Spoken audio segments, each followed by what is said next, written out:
성경에 보면 하나님께서 우리와 함께 하신다는 표현을 이 세 가지 표현으로 과거, 현재, 미래를 표현하고 있어요.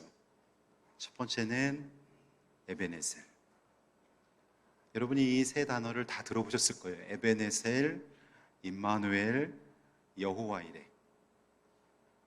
여러분이 신앙생활 이제 한지 1년 이상 되신 분들은 이 정도 단어들은 설명할 수 있으셔야 돼요.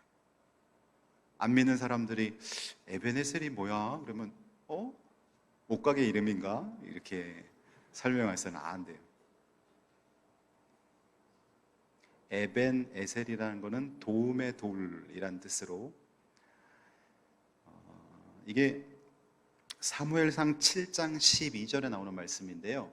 사무엘 선지자가 하나님께서 이스라엘을 도우시고 자기 사역을 도우셔서 미스바와 센 사이에 기념비를 세우면서 여호와께서 우리를 여기까지 도우셨다.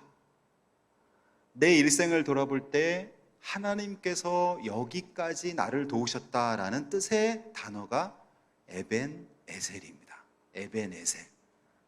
그러니까 과거를 돌아보면서 고백하는 거죠. 여러분, 여기 계신 분들이 연령층이 다 다르겠지만 여러분들은 지금까지 살아온 인생을 돌아보면서 하나님께서 여러분을 여기까지 도우셨다는 것에 동의하면서 아멘 하실 수 있습니까? 그렇게 아멘 하셔야 됩니다. 그렇지 않으면 하나님이 나와 동행하는 것을 내가 인정하지 않고 있다는 거지요. 여호와께서 여기까지 도우셨다. 물론 여러분의 인생을 돌아보면 슬픈 일도 있고 고난도 있고 지금도 해결되지 않은 아픔이 있을 거예요. 그러나 하나님께서 여러분을 여기까지 도우셨다는 고백을 하고 나서 쭉 돌아보면 주님이 이때 이렇게 도우셨구나, 하나님이 이때 개입하셨구나, 이런 것들을 영의 눈으로 포착할 수가 있어요. 거부부터 하고 나니까 안 보이는 거지, 주님의 주권과 내 삶의 주관자 되시는 하나님을 인정하고 나서 그 시각으로 바라보면요, 모든 순간에 하나님이 나와 함께 하시고 나의 삶을 이끌고 계심을 느낄 수가 있는 거죠. 그 다음에 이제 현재적인 표현으로 임마누엘이라는 게 있어요. 임마누엘, 하나님이 우리와 함께 하신다는 뜻이에요. 임마누엘. 마태복음 1장 23절에 보면 예수님의 이름의 또 다른 별칭이 임마누엘이에요. 아들 낳으리니 이름을 예수로 하라.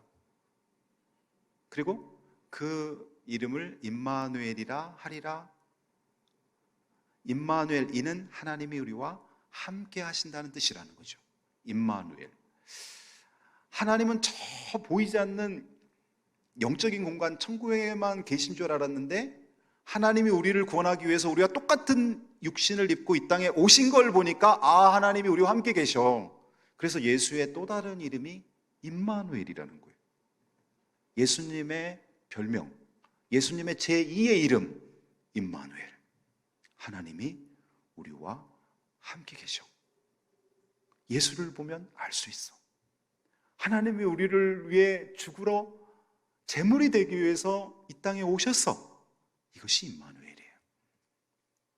하나님이 지금 우리와 함께 하신다는 거죠. 여러분, 하나님이 현재 진행형으로 여러분과 함께 계심을 믿습니까?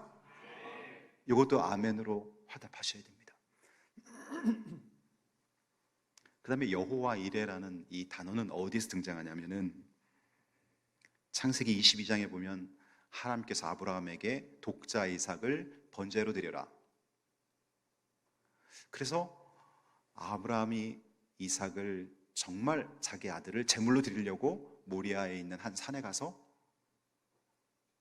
번제단을 만들고 그 위에 이삭을 묶어서 올려놓고 칼로 이삭을 죽이려고 합니다. 그때 하늘에서 급한 음성이 들려오죠. 아브라함아, 아브라함아, 내 아들 독자 이삭에게 아무것도 하지 말아라. 손대지 말아라. 내가 너의 믿음을 보려고 한 것이다. 너가 이 엄청난 순종하기 힘든 나의 명령에도 순종하였으니 이제 너가 나를 사랑하는 줄 내가 알겠노라. 그리고 옆을 돌아보니 수풀에 양 한 마리가 뿔이 걸려서 있는 거예요. 그러면 그게 우연으로 마침 그때 아브라함이 이삭을 번제로 드리려고 하는 그때 그냥 행운도 아니고 우연으로 이 양이 지나가다 거기 걸려있는가? 그게 아니라는 거예요. 하나님께서 이 명령을 할 때 벌써 양을 준비했고 그 양이 그때 그 전에 거기 지나가면서 뿔이 걸리게 하셨다는 거예요. 이걸 보면서 여호와의 산에서 준비되리라는 뜻의 여호와 이레. 내 인생 미래 나는 알 수 없지만 하나님이 요 타임에 요걸 준비하실 거야. 하나님이 내 자녀들을 위해서 요런 일터와 이런 직장과 이런 배우자와 이런 사람을 준비시킬 거야. 여호와 이레. 이 여호와 이레를 믿게 되면 기도하게 되죠. 그래서 여러분이 요 세 가지를 고백할 수 있다면요, 여러분의 신앙은 굉장히 견고하고 건강한 신앙인이 되는 거예요. 지금까지 하나님이 나를 도우셨어, 에베네셀. 현재 하나님이 나와 함께 하셔, 임마누엘. 미래에 내 인생에 하나님이 순간순간 나를 위해 좋은 것으로 준비해 주실 것이다, 여호와 이레. 이 세 단어를 꼭 기억하시고 날마다 고백하며 믿고. 그럼 이 세 가지를 위해, 이 세 가지의 공통점은 뭐냐면 제가 거기다 써놨죠. 교훈.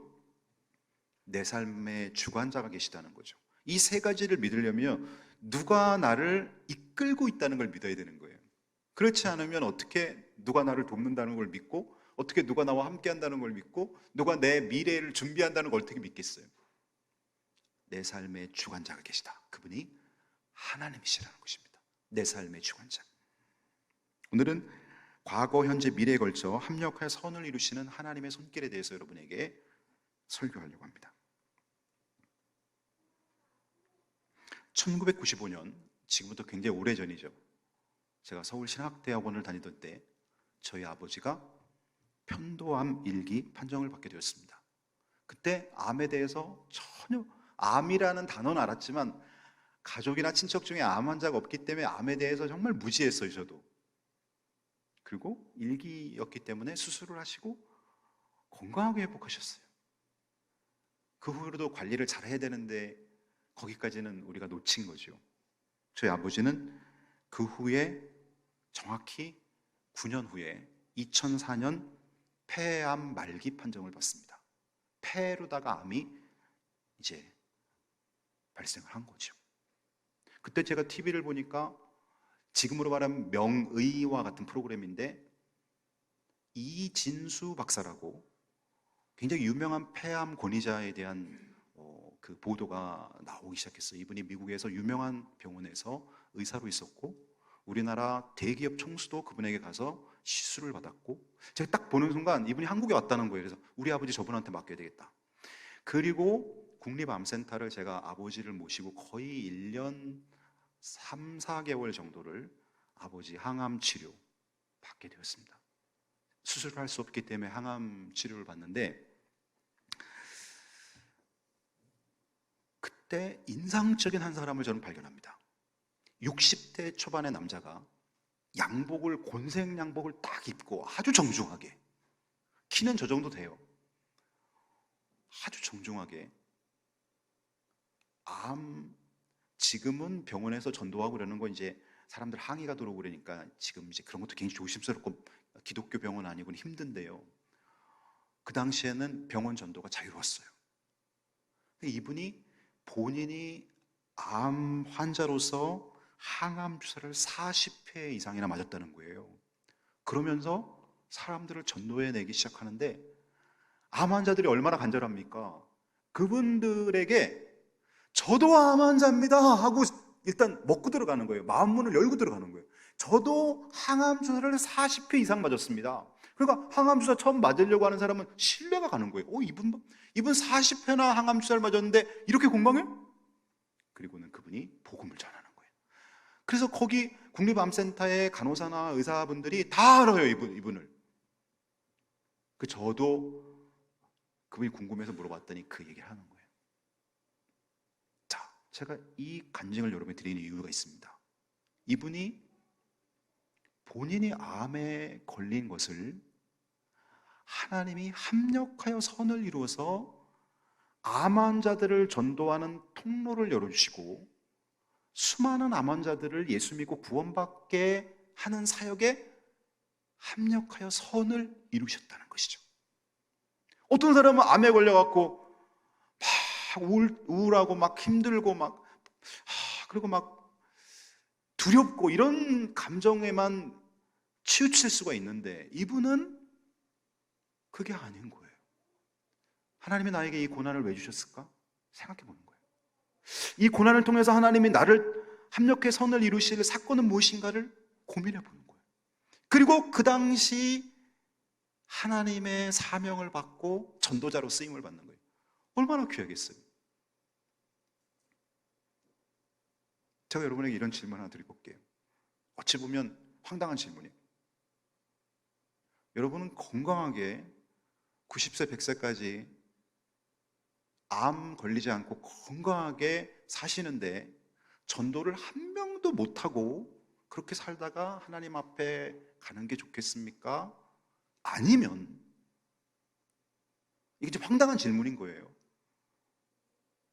이분처럼 내가 암이나 특별한 불치병에는 걸렸지만 그걸 계기로 수십 명의 사람을 예수 믿게 해서 구원받게 하고 천국 가게 내가 천국 간다면 여러분 우리 한번 고민해 봐야 되지 않겠습니까? 우리가 건강에 대해서 감사해야 돼요, 물론. 근데 그 건강 때문에 내가 아무 일도 하지 않고 있다. 내가 그 건강하다는 이유 때문에 하나님 앞에 영적 게으름 속에 빠져 있다. 그거 자랑거리 아니라는 거죠. 오히려 고난과 역경이 나를 통해 합력하여 선을 이룬다면 그것이 오히려 간증거리라는 거죠. 여러분 중에는 여기 암에 걸리시고 회복하신 분도 계십니다. 암 수술하시고 지금 회복 중에 계신 분도 있습니다. 당뇨병 만성 질고를 안고 계신 분이 있습니다. 저는 그분들에게 말씀드리는 거예요. 좌절하지 마십시오. 낙심하지 마십시오. 왜 이런 고난이 나에게 몰려왔냐고 질문하지 마십시오. 합력하여 선을 이루신 하나님을 바라보고 그것을 오히려 하나님께 영광 올려드리는 열매를 맺는 쪽으로 사용하시라는 것입니다. 그렇다면 놀라운 일이 일어나는 것이죠. 제가 여러분에게 몇 번 간증할 때마다 소개한 주한장로교회 안강자 권사님, 이분은 원래 무속신앙인이었어요.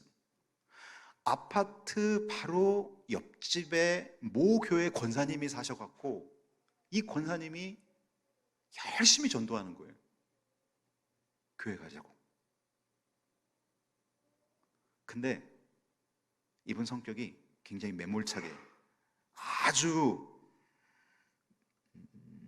매몰차게 거부합니다. 나는 교회에 관심도 없고 나한테 그런 말 하지 마시오. 그러나 이 권사님이 계속해서 만날 때마다 그래서 전도하는 사람들 보면요 자존심은 내려놔야 돼요. 계속해서 얘기합니다. 세대 하나님 살아계셔. 교회 가야 돼. 예수 믿고 천국 갑시다. 계속 전하는 거예요. 그래도 매몰차게 거부해요. 그러던 어느 날 그 아들이 병명은 그분이 간증할 때 제가 들었는데 병명을 소개를 했는데 제가 잊어버렸어요. 아주 특이한 병이고 불치병. 아들이 불치병에 걸려서 사형 선고를 받는 거예요. 앞으로 1년 안에 죽습니다. 사형 선고를 받는 거예요. 여러분, 우리가 자녀가 어떤 특별한 질병으로 현대의학이 고칠 수 없고 죽어간다고 생각할 때 그 부모의 마음이 어떻겠습니까? 자신이 병에 걸린 것보다 더 간절하고 더 가슴 무너지지 않겠습니까? 안강자 권사님이 그럼에도 불구하고 그 권사님이 전도하는데 마음이 열리질 않는 거예요. 그런데 아들이 아주 깍 말라가면서 정말 곧 죽겠구나 싶을 정도로 아이가 심각하게 외모가 죽음을 향해 가고 있는 거예요. 그러던 어느 날 똑같이 권사님이 전도하는데 그날은 이 말이 가슴을 파고 들어오는 거예요. 세대, 오늘 밤에 금요 심야 기도회가 우리 교회에 있는데 세대 아들 아프다는 소식 들었는데 우리 같이 기도해. 그 말이 평상시에는 거부했던 말인데 그럴까요? 라고 대답했다. 그럴까요? 자, 마음이 열린 거죠. 그리고 그날 금요일 밤에 이 안강자라는 분이 그 권사님에 이끌려 간 곳이 바로 주안 장로교회 금요 심야 기도회. 그때 담임 목사이신 그 주안 장로교회 담임 목사님 나겸일 목사님이 그날 복음을 전하고 있었습니다. 이 복음을 들으면서 안강자 권사님 마음이 무너진 거예요. 그래서 하나님 말씀은 굉장히 위력이 있는 거예요. 하나님 말씀은 살았고 활력이 있어. 좌우의 어떤 날선 검보다도 예리해요. 영과 혼과 관절과 골수를 찔러 쪼갠다. 히브리서 4장 12절 말씀.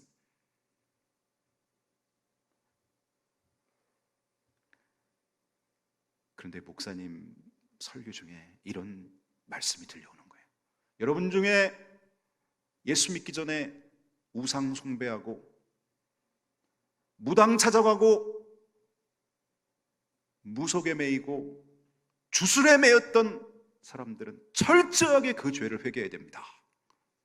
이분이 그 얘기를 듣고 자기가 바로 무속인이었잖아요. 자기가 이제 무속인이 아니라 무속신앙인이었잖아요. 무당 찾아가고 점 보고 부적 붙이고 그 얘기를 듣고 자기에게 회개의 영이 임하는데 자기가 여기 복도에 내려와서 대굴대굴 굴르면서 울었다고 간증하더라고요. 복도에 내려와서 정말 대굴대굴 굴르면서 회개했대 자기는. 그리고 나서 돌아갔는데 아들에게 놀라운 변화가 일어나기 시작합니다. 아들이 살이 오르고 기적이 일어난 거예요. 현대의학으로 시한부 인생이라는데 아들이 살아난 거예요. 아들이 치유받은 거예요. 그리고 나서 이분이 전도하기 시작하는 거예요. 나는 앞으로 죽을 때까지 전도만 한다. 아침 먹고 나가서 사람들 만나면 예수 믿고 천국 갑시다. 예수 믿고 천국 갑시다. 근데 사람이 아이고 시끄럽다고 할 사람도 있지만 익은 곡식들이 돌아오기 시작하는 거예요. 그래서 그분이 많은 사람들을 전도하고 10차례에 걸쳐서 주한 장로교회 전도 왕이 되지요. 여러분, 그렇다면 이런 한국의 이런 그 귀히 쓰임 받는 전도자들을 하나님이 세우실 때 그냥 아무 일도 없이 그냥 넌 아침부터 저녁까지 전도해 그렇게 할 수 있을까요? 기가 막힌 사연 속에서 남들보다 더 깊은 은혜와 전하지 않을 수 없는 그 놀라운 하나님의 합력하여 선을 이루시는 사건들이 있다는 것이요. 자, 저와 여러분이 그 사건을 경험하며 살아야 된다는 거예요. 그렇다고 뭐 우리가 일부러 아플 수도 없고 우리가 일부러 고난을 받는 건 아니에요. 그럼 우리가 인생을 살다 보면서 많은 순간 많은 환경 속에서 에베네셀과 임마누엘과 여호와 이레를 경험하면서 그때마다 고난이 올 때마다 하나님의 음성을 듣는 거죠. 합력하여 선을 이루신 하나님. 본문 28절입니다. 이 말씀을 여러분에게 암송하시라고 제가 여러 번 말씀드렸죠. 우리 함께 읽습니다. 시작. 우리가 알거니와 하나님을 사랑하는 자 곧 그의 뜻대로 부르심을 입은 자들에게는 모든 것이 합력하여 선을 이루느니라. 자, 요 말씀을 딱 여기서 찾는 교훈은 또 뭡니까? 내 삶의 주관자가 계시다. 내 삶의 주관자가 하나님이시다. 불신자들은 행운이라고 말하는 것이 성도들에게는 모든 삶의 사건 속에서 일어날 것이며 주님께서 하셨습니다 라고 고백과 간증을 할 수 있다는 거예요. 주님께서 하셨습니다. 그러면 이러한 합력의 선을 이루는 일은 누구에게 일어나는가? 오늘 본문 28절에 보면은 앞부절을 잘 보세요. 하나님을 사랑하는 자, 곧. 이 곧이라는 말은 풀어주는 거죠. 하나님을 사랑하는 자 이꼴 그의 뜻대로 부르심을 입은 자. 그러니 하나님의 뜻대로 부르심을 입은 자들에게는 합력의 선을 이룬다는 거예요. 아무한테나 다 그냥 모든 게 다 예수 믿든 안 믿든 모든 사람에게 다 합력의 선을 이루는 것이 아니고 하나님의 뜻 가운데 부름을 입은 자들에게는 그 사람의 고난이 임했든 그 사람의 건강에 어려움이 임하든 그 사람에게 가난이 임하든 그 사람에게 어떤 인간관계의 고통이 임하든 이 모든 것들을 하나님께서 합력의 선을 이루신다는 거예요. 하나님을 사랑하는 자 이꼴 그 뜻대로 부르심을 입은 자. 여기에 오늘 제가 4명의 성경의 인물을 예를 들 텐데요. 첫 번째 요셉, 두 번째 모세, 세 번째 요나, 네 번째 사도 바울. 첫 번째 모세는 어떻습니까? 모세는 열악한 시대적 배경 속에서 그는 태어나자마자 강물에 던져져야 되는 존재. 애굽이 이스라엘 히브리 민족이 아들을 낳으면 강물에 무조건 던져버려야 그랬죠. 왜냐하면 히브리 민족이 막 너무나 번창하니까 인종 그 출산 그 인구 증가 억지책을 펼쳤죠. 모세는 태어나자마자 강물에 갈대 상자에 넣어서 띄웠는데 바로의 공주가 양자 삼아서 키웠죠.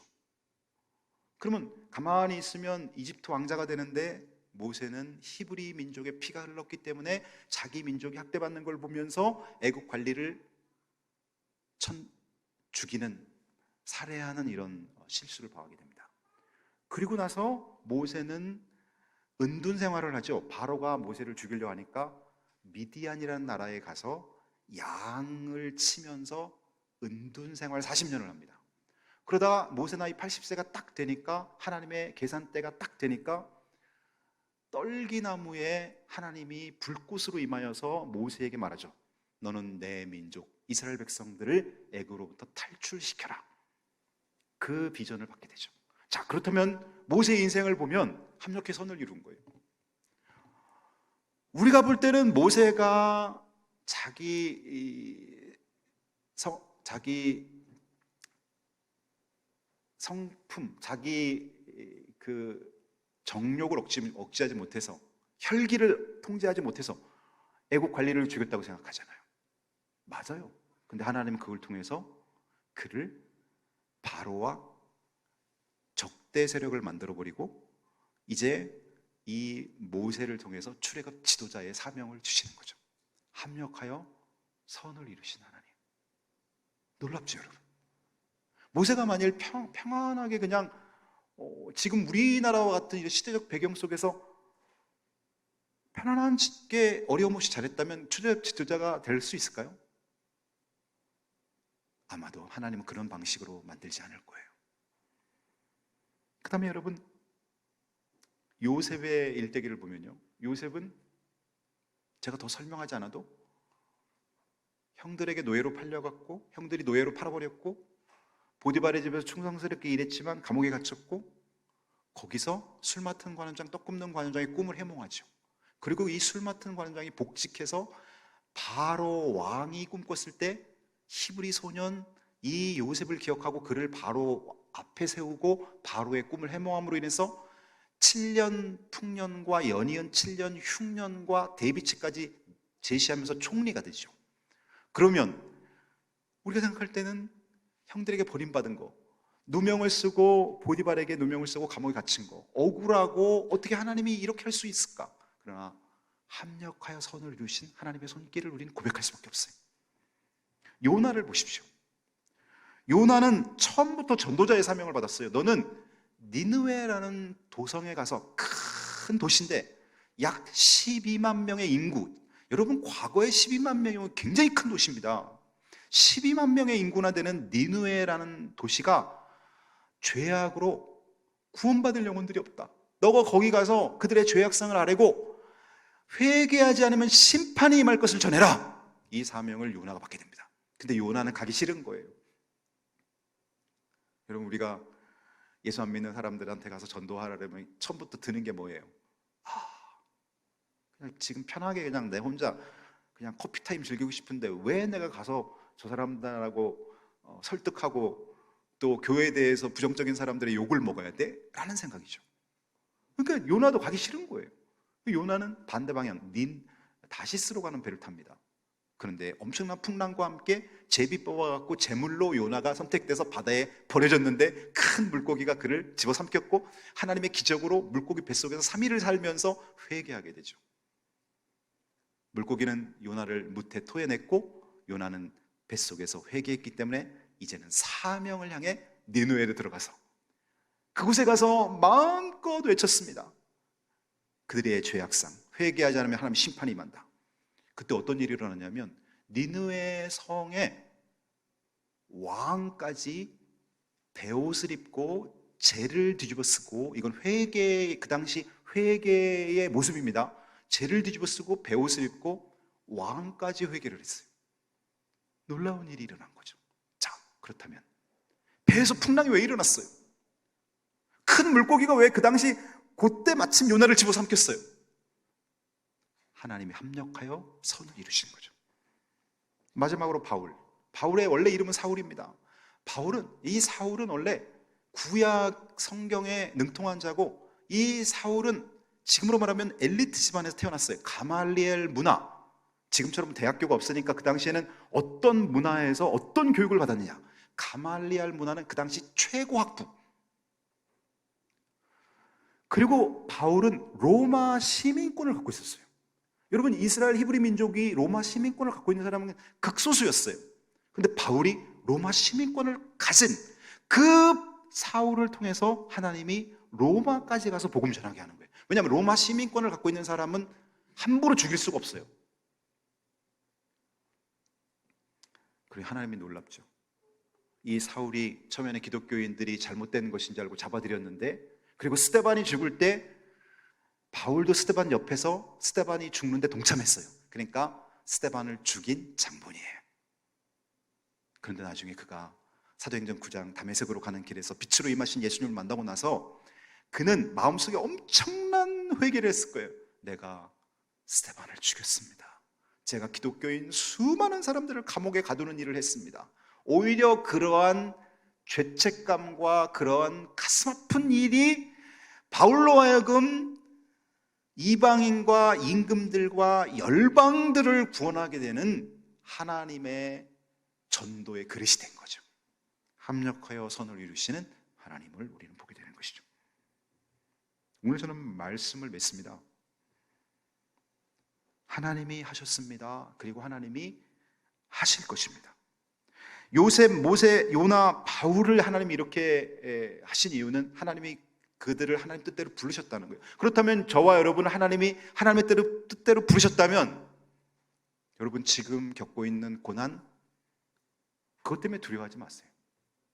하나님이 나를 하나님의 뜻대로 부르셨다면 기도하세요. 하나님이 이 일 또한 합력하여 선을 이루실 것입니다. 여러분의 남편, 여러분 아내, 여러분 부모, 여러분 자녀가 어떤 가정의 일 때문에 막 근심하고 두려워하고 있어요. 근데 무슨 말 해줘야 돼요? 야, 어떡하냐, 큰일 났다, 우리 어떡하냐. 그건 안 믿는 사람이 하는 말이에요. 어떻게 해야 돼요? 이 일 또한 하나님이 합력하여 선을 이루실 것이다. 자, 한번 따라해 보세요. 이 일 또한 하나님이 합력하여 선을 이룰 거야. 그렇게 믿음의 말을 하시란 말이에요. 그리고 그렇게 기도하시란 말이에요. 그리고 기대하시란 말이에요. 이게 에베레셀이고 이게 임마누엘이고 이게 여호와 이레죠. 이걸 믿고 기다리시란 말이에요. 하나님이 함께 하신다고 약속하셨고, 하나님이 여호와 이레 준비하시고, 하나님이 우리 삶의 주관자 아니십니까? 하나님은 오늘 본문 30절에 보면요, 오늘 본문 30절 아주 중요한 구절입니다. 또 미리 정하신 그들을 또한 부르시고, 부르신 그들을 또한 의롭다 하시고, 의롭다 하신 그들을 또한 영화롭게 하셨느니라. 여기에 여러분의 이름을 대입해 보세요. 또 미리 정하신, 예를 든다면 또 미리 정하신 박정수를 또한 부르시고, 부르신 박정수를 또한 하나님이 의롭다 하시고 의롭다 하신 박정수를 또한 영화롭게 하셨느니라. 그럼 먼저 불러주신 은혜, 하나님이 여러분을 하나님의 자녀로 딱 선택을 해서 교회로 불러주시고 그러한 가정으로 불러주시고 여러분의 자녀가 신실한 믿음의 집안에서 태어나서 그 부모가 말씀과 기도를 먹인다면 여러분 자녀는 굉장한 큰 축복을 받는 자녀들이에요. 물론 그 자녀가 그런 환경 속에서 본인이 인격적으로 예수님을 영접해야 되는 몫이 남아있지만 여러분의 자녀는 예수님을 영접하기 좋은 환경 속에서 그렇게 성장해 간 거죠. 하나님이 불러주셨어요. 그 다음에 그 부르신 나를 의롭다 하셨어요. 너 내가 죄인이지만 너가 십자가 보혈을 믿으니 내가 그 십자가 보혈로 너를 덮어서 너를 의롭다 인쳐줄게. 너 의인이 앞으로. 너는 죄를 많이 졌지만 너 위에 나의 십자가에서 생명의 피가 너를 위해 발라있다. 그러니 너는 마귀가 정죄할 수 없고 하나님 아버지가 보실 때 너는 의인이야. 너는 내 피가 발라있어. 이렇게 하나님 말씀하시는 거죠. 또한 의롭다 하시고 이제 의롭게 하신 다음에 영화롭게 하신다는 건 뭐예요? 우리를 장차 천국문 앞에 서게 해주신다는 거예요. 이 천국문은 얼마나 좋아요? 요한계시록 21장 1절에서 4절, 요한계시록의 천국을 말하고 있죠. 요한계시록 21장 1절 4절, 또 내가 새하늘과 새 땅을 보니, 이게 바로 신천지, 새하늘과 새 땅, 이거를 한자로 말하면 신천지. 이단이 이 신천지를 나쁘게 사용해서 그렇지 원래 성경에 나오는 말이에요. 새하늘과 새 땅, 천국을 말하는 거죠. 새하늘과 새 땅. 또 내가 새하늘과 새 땅을 보니 처음 하늘과 처음 땅이 없어졌고 바다도 다시 있지 않더라. 또 내가 봄에 거룩한 성 새 예루살렘이 하나님으로부터 하늘에 내려오니, 예루살렘은 원래 이스라엘 도시, 하나님의 선택된 도시지만 그들이 하나님을 거부하니까 하나님이 새 예루살렘, 예수 믿는 거룩한 백성들이 가는 천국 새 예루살렘을 준비했다는 거예요. 이 하나님께로부터 하늘에서 내려오니 그 준비한 것이 신부가 남편을 위해 단장한 것 같더라. 내가 들으니 보좌에서 큰 음성이 나서 이르되, 보라, 하나님의 장막이 사람들과 함께 있으매 하나님이 그들과 함께 계시니 그들은 하나님 백성이 되고 하나님 친히 그들과 함께 계셔서 모든 눈물을 그 눈에 닦아주시니 다시는 사망이 없고. 여러분, 사망이 없다는 거예요. 우리는 예수 믿고 하나님 나라에 가면 사망이 없어요. 애통하는 것도 없어요. 여러분 얼마나 많이 우셨습니까? 얼마나 많이 힘드셨습니까? 인생 90년, 100년을 살면서 그 흘린 눈물을 다 담으면 드럼통 하나는 되지 않겠습니까? 얼마나 많이 우셨습니까? 근데 우리가 가는 천국에는 애통이 없다는 거예요. 곡하는 것도 없어요. 왜? 죽은 자가 없기 때문에. 아픈 것도 없다는 거예요. 여러분 질병 얼마나 고통스럽습니까? 그러나 그곳에는 아픈 게 없어요. 죽음이 없기 때문에 아픔이 없어요. 처음 것들이 다, 처음 것들은 뭐예요? 우리가 이 지구라는 이 시간대 속에서 늙어가는 이 시스템 속에서 사는 이 것, 이게 처음 것들, 이게 다 지나갔다는 거예요. 결론적으로 우리는 이제 이렇게 살아야 됩니다. 합력하여 선을 이루는 하나님의 손길을 믿으며 이렇게 살아야 됩니다. 첫 번째, 우선순위를 하나님께 두는 하나님 제일주의로 살아야 됩니다. 여러분, 하나님 제일주의, 그동안은 내 욕심 제일주의, 그동안은 내 명예 제일주의, 그동안은 내 물질 제일주의로 살았다면 하나님 제일주의로 사는 여러분들 되시기를 주님의 이름으로 축복합니다. 두 번째는 고난을 통해 하나님의 음성을 들으십시오. 고난을 통해, 고난이 올 때 하나님의 음성을 들을 줄 알아야 돼. 내가 하나님의 영광이 아닌 내 육체의 정욕과 내 명예와 인기를 위해서 쌓아놓은 바벨탑이 어느 날 무너지는구나. 주일은 하나님의 날입니다. 우리가 주일을 하나님 앞에 온전히 예배하며 주일 성수를 내가 하나님께 드리자. 우리의 모든 물질이 하나님의 것이지만 하나님 특별히 10의 1을 하나님의 것으로 하나님은 구별하라 했습니다. 온전한 11조를 구별하라. 이거는 뭐 이수교의 재정의 보탬이 될 거야 해서 드리는 게 아니에요.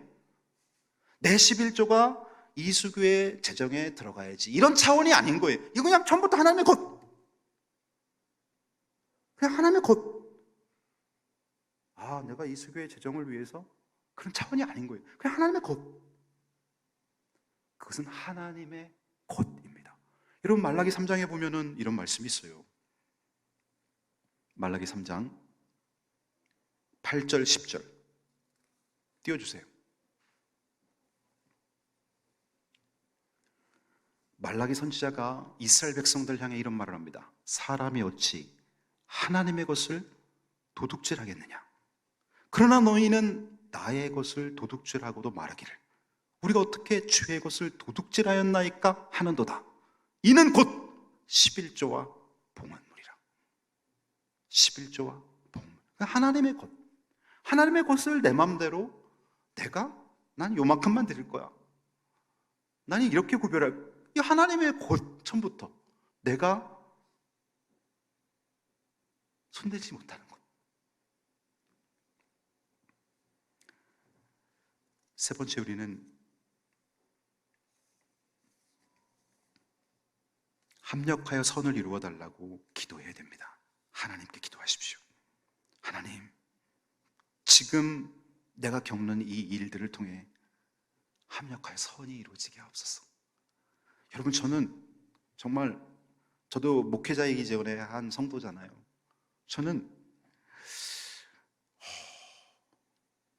작년 올해 우리 자녀들 앞길에, 그리고 저의 사역을 통해 하나님이 합력하여 선을 이루는 것을 너무나 많이, 아주 세심하게 체험을 많이 했어요.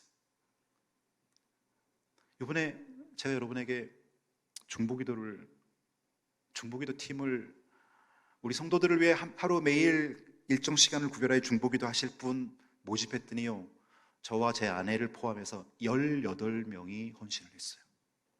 너무나 감사했어요. 18명이. 그리고 제가, 여러분이 지난주에 한 20여 분이 중보기도 제목을 올려주셔서 그거를 타이핑을 해서 중보기도, 저만 보고 기도해달라는 건 저만 보고요, 나머지 부분들은 중보기도 제목을 나눴어요. 그리고 제가 이분들만 위해서 기도해서는 안 되겠다. 그래서 제가 토요일날 여러분 한 분 한 분, 정말 90세 이상 되신 분만 빼고 나머지 분들한테 1대1로 다 문자를 드린 거예요. 제가. 저한테 문자 못 받으신 분 있어요? 다 받으셨잖아요.